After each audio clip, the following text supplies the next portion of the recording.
بسم اللہ الرحمن الرحیم. لیکن یہ دنیا کی خواہشات بالکل باقی نہ رہیں گی. یہی وجہ ہے کہ مرنے کے بعد کوئی بھی گیا اس نے مرنے کے بعد کا حال بیان نہیں کیا.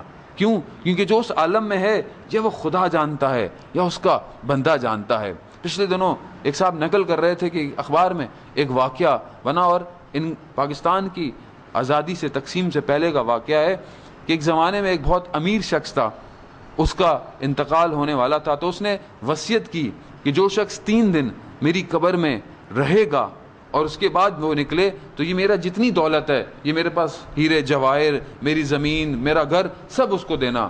تو جب اس بندے کا انتقال ہوا تو اس کے جو بھی تھا اس کا پیچھے حساب کتاب، اس نے بولا کہ یہ وصیت ہے.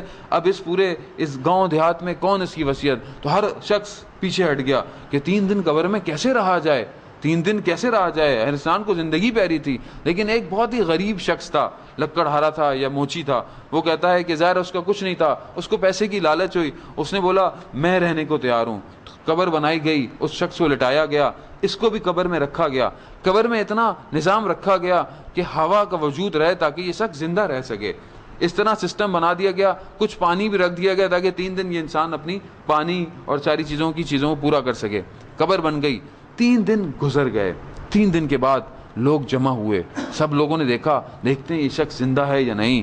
قبر کھودی گئی، مٹی میں سے ہٹایا گیا، یہ شخص باہر آیا. اب جب یہ باہر آیا تو اس نے گیریا کر کے رونا شروع کر دیا. اس نے جو ہے وہ دھاڑے مارنا شروع کر دی. لوگوں نے بولا بھائی تم تو خوش ہو کہ تم تو زندہ نکل آئے، ابھی ساری دولت تمہاری ہے.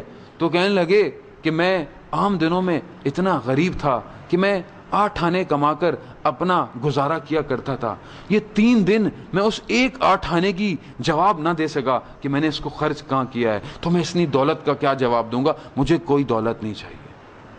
تو میرے عزیزوں، قبر میں ہم سے کیا پوچھا جائے گا یہ ہم نہیں جانتے. لیکن کیا ہم آمادہ ہیں؟ کیا ہم تیاری کر رہے ہیں؟